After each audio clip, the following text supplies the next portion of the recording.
Okay, Lloyd, this is primarily for Sam and anyone else who may be watching it. Going to spend a few minutes talking about the basic fundamentals of the setup of the machine and the angles you're going to see repetitively over and over again from a biomechanical point of view. So you're not thinking, oh, why is the arm 110 degrees, why is this 90, why is this, why is this that? Be explained before we get on the machine. Now I'm not going to turn the machines on, just going to be getting into the machines in the order of a basic program, and the idea for you guys as trainers will be using these machines as finishing off positions. So if someone's had a leg day, you'll finish them off on, say, the 2 squat positions we're going to show you. Alright? If you've got an arm day, obviously bicep curls, tricep, whatever things we're doing, or chest, whatever you're doing, okay? So chest day, arm day, leg day, so you still be training people in that fashion, but you'll be using this tool as either a warm-up device. If the people don't warm up very well, you'd want to skip the 20-minute on the bicycle or 20-minute on the treadmill, or, and only 1 minute is enough to warm up the muscle, and you go straight into your weights, or as a finishing tool. Now, how it's so valuable as a finishing tool is because quite often you get a client who hasn't done 100%. In fact, most clients don't do 100%. So you want them to get the best workout they could possibly get. Now you can only take them so far. Let's put a gun to their head, make them do more, they ain't going to do more. Or they're going to kind of half push. So what you do is go, right, no, this guy's not going hard enough, or this girl's not going hard enough. Just get them on the machine and finish them off. So finishing them off does 2 things. A, depletion of all their resources, which means they're completely fatigued. Secondly, it gets rid of all lactic acid at the same time. Now how it gets rid of lactic acid is pretty simple. If I'm standing on the machine, which I'll be showing you in a second, we're doing it in a very specific way. Nice and flat-footed, not going on your toes, all that kind of stuff.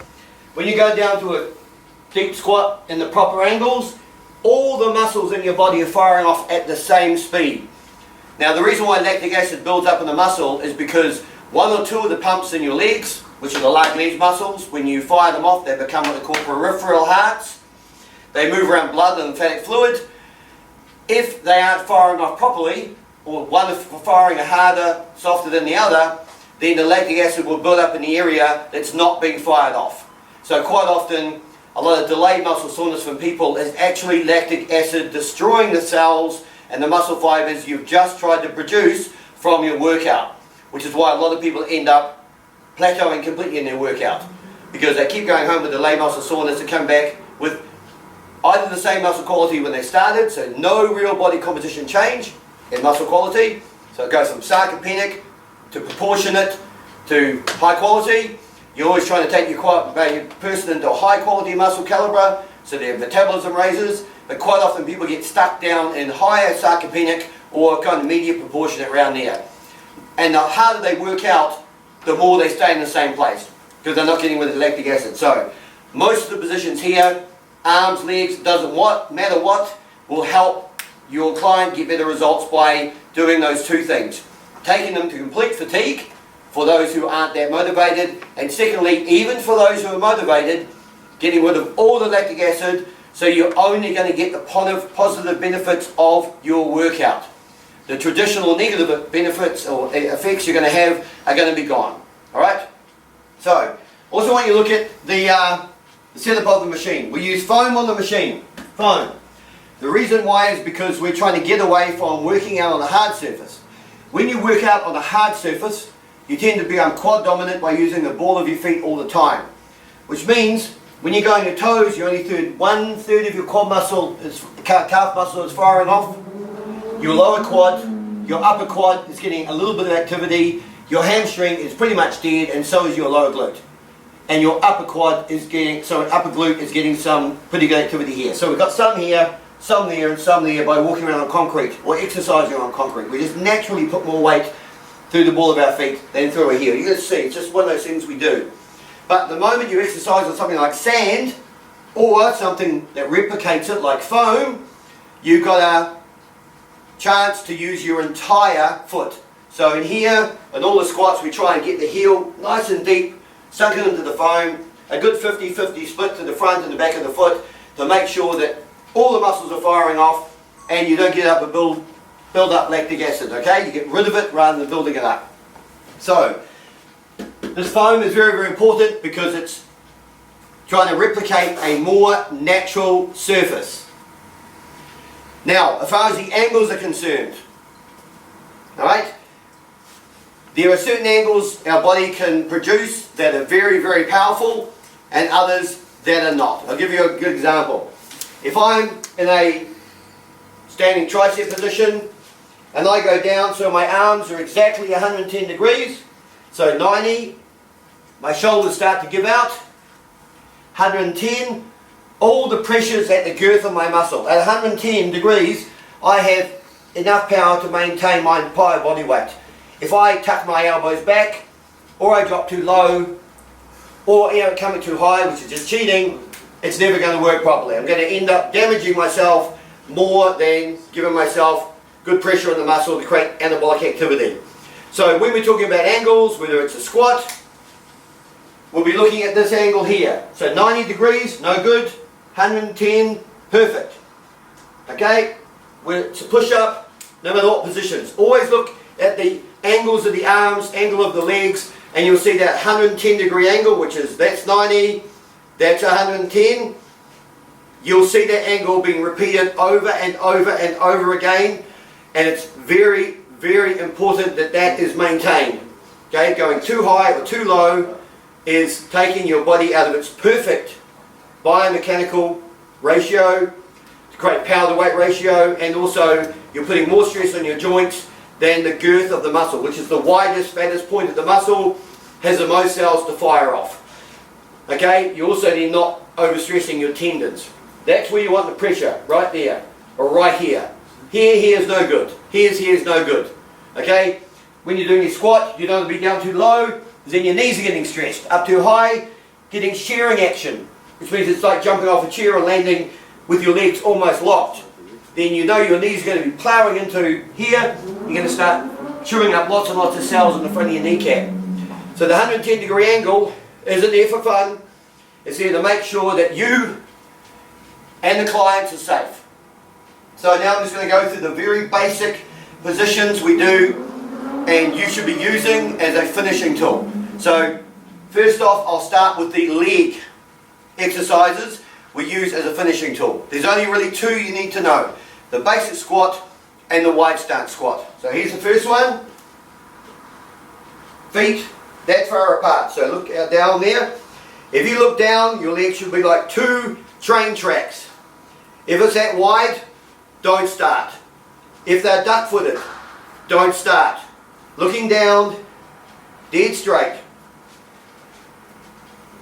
Now, making sure the heels are at the back edge of the foam mat. You can tell the foam mat's right up against the handlebar there. Grabbing the handlebars and dropping into a deep squat position, the 110. So what I tell people to do is go down to 90, come up a couple inches, that's 110. Now, make sure they don't pull on the handlebar. It's called water skiing. Keep them over their own body weight. So if they let go of this, they're still hanging there, okay? So it's still a deep, balanced, flat-footed squat. It runs for 1 minute. When they finish, tell them to stand up and don't go anywhere. A lot of people try and jump off the machine. Now, if you've already given them a hard workout and they do 1 minute of this and they jump off, they could just crash onto the ground. That's actually quite a far way down. A lot of people will automatically get off the machine and go and boom, all over the ground. Okay, so always make sure the client gets in and themselves out of position in exactly the same way. So if they went in by standing and lowering, they get out by standing up and staying. No jumping off randomly. Everything done around the machine is done in a slow and methodical manner. So the other leg exercise, very, very simple. Toe just on the outside, not there somewhere. Big toe just touching inside the handlebar. Other toe touching inside the handlebar. Nice and light here, squatting down, knees on the outside, locking them in, okay, and staying there. So what we're looking for here is toe touching, very lightly touching the knee here, not cramping hard, heel down, none of this stuff. Everything done on the Vibratrain machine to do with leg workouts are feet flat. You may take maybe a month to get some people out of quad dominant behaviour, which means as they fatigue, they naturally start doing this.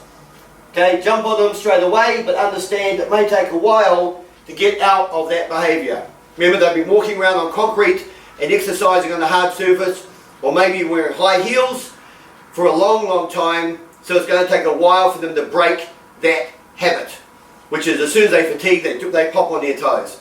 It's like an automatic reaction. Some people don't even know they're doing it, and they'll swear they're not. And you can put your finger under their heels. And they're like, but they're not up, I'm trying. Well, I'm not trying hard enough. So just understand that some of the things people do on the machines, which are habits, may take a while to break the habit. So, those are the 2 leg exercises you do if you were trying to finish someone's legs off. Show them again. Very simple. Basic squat. 1 minute, stand up. That might be enough. If you want to go one step further, toes on the outside, squat down, lock your legs in, and off you go. 1 minute like that. Heels down. Usually 2 of those after a relatively heavy leg weight session is enough to fry people. They will not be trying to do anything more than that. You can do another squat if you want, but then you're starting to use the machine instead of the weights. You're better off to get the person to get the strength and everything else they're going to go from this into their next weight session and push them harder and harder. Now, another good thing about this, the perceived exertion level on this machine is so high, in the last 20 seconds, you're in some real pain, really suffering.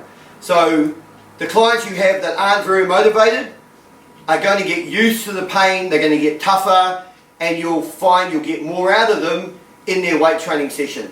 So it's not just about your central nervous system development, and these machines create higher quality muscle, which is obviously stronger, but also this up here starts changing.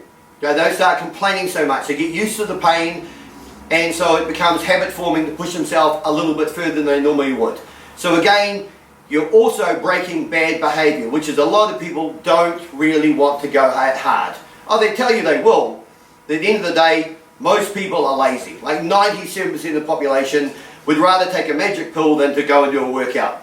So you're kind of dragging that mentality along with you, where they'd rather put the minimal amount of effort in to get the maximum amount of results. So in here, we're not just retraining people and helping them get better with their bodies, but also getting with that attitude where I don't really have to put much in to get much out. Even though this looks like it's simple, it looks like it cheats, it's very, very hard to do the full minute properly. So we'll get them out of that habit, alright? Now, basic upper body. So you're doing chest and arms on the same day, because you can't really do chest without arms at the same day. So these are the 2 basic positions you need to learn. First off, 2 versions of push-up. This is a knee mat. It never goes on the machine until the end of the workout. And it comes off.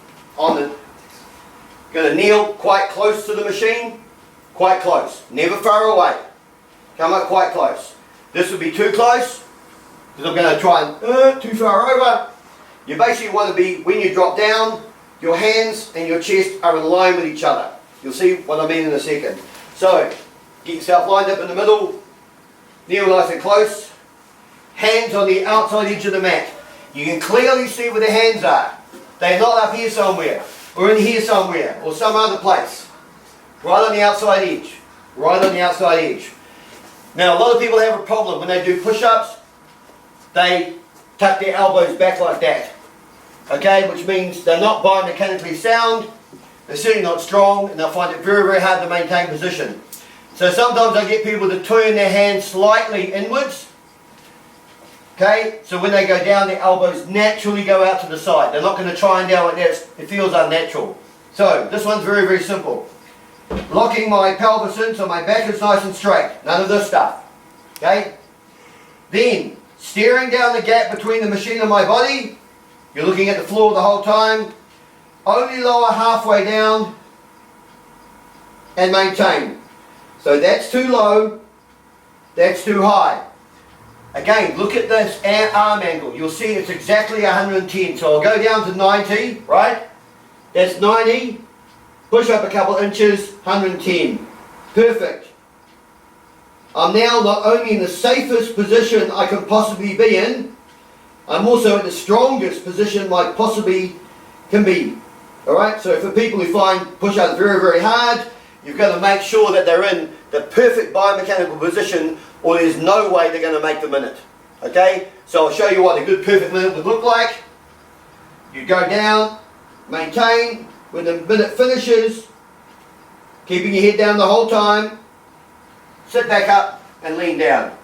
If someone does it wrong, these are the kinds of variations you're going to get. That, which they start fall on their face very quickly.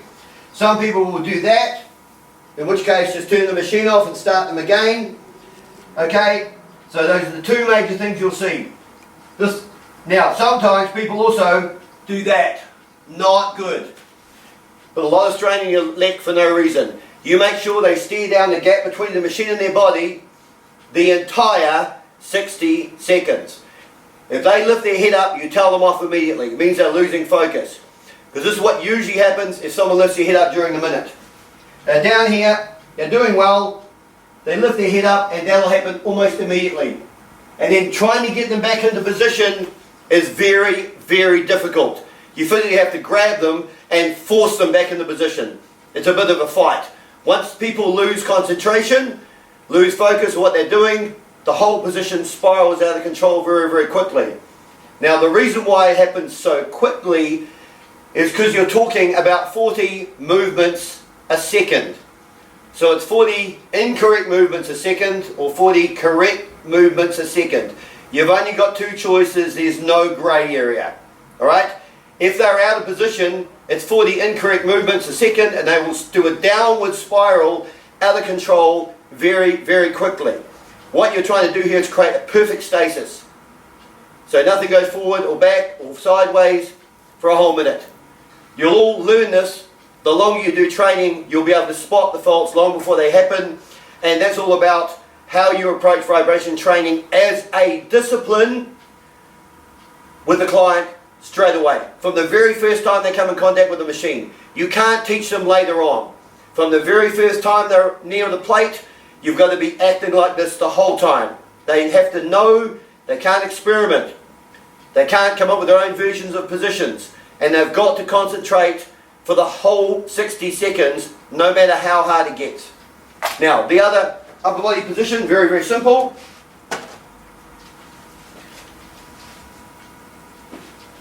Classic tricep pose, except there's a bit of a twist on this one.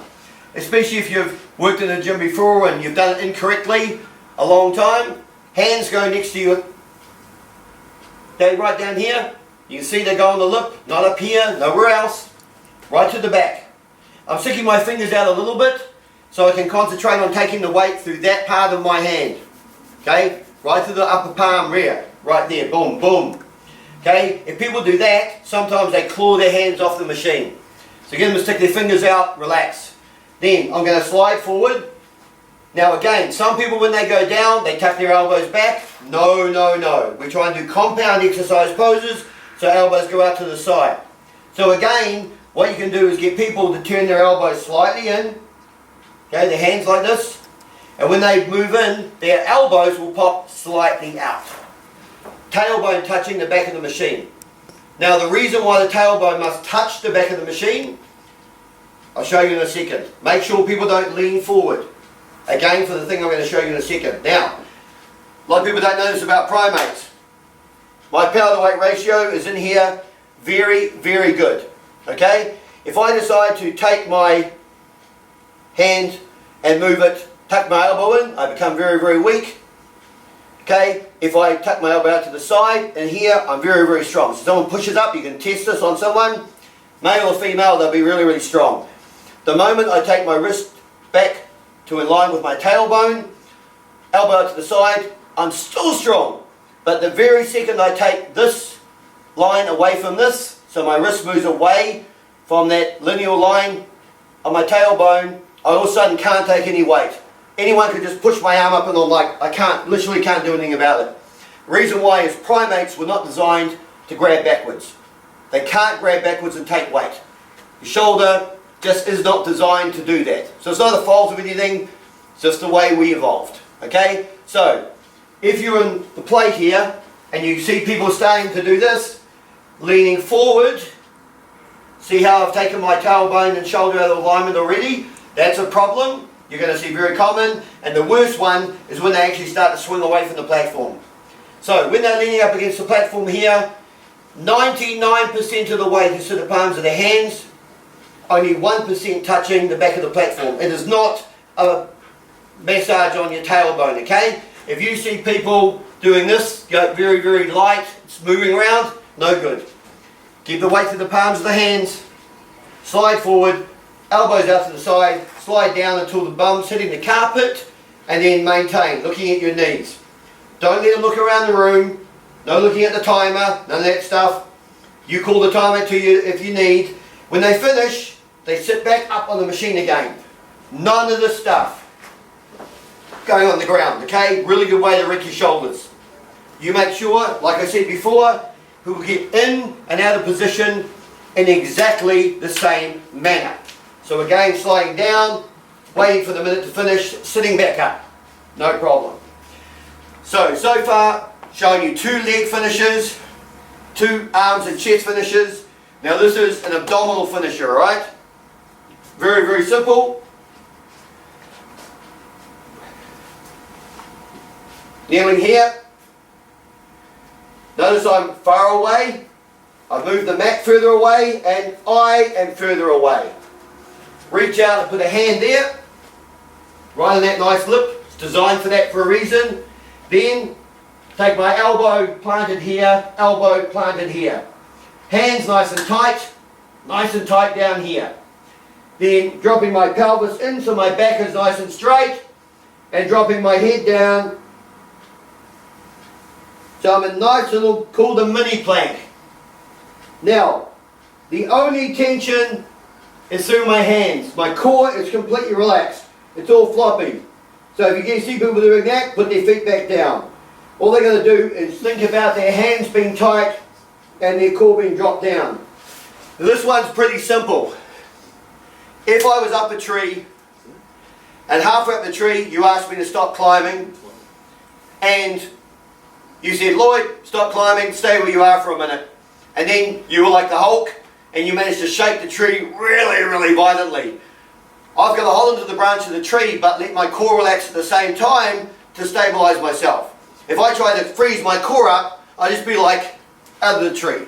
It's kind of like being on a trampoline, you lock your core up and you just eat the fence or eat the grass, you come off. When we are trying to absorb impacts, we have to be tight in some places but very relaxed in others, just the way we were designed.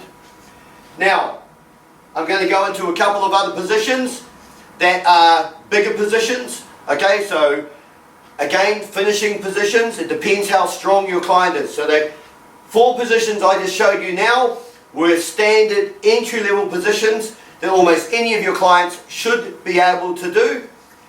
Okay, now I'm going to show you the more advanced positions that you will want to add into your program to allow the person to take a muscle to complete fatigue, and I'll of course tell you what area of the body you'll be finishing.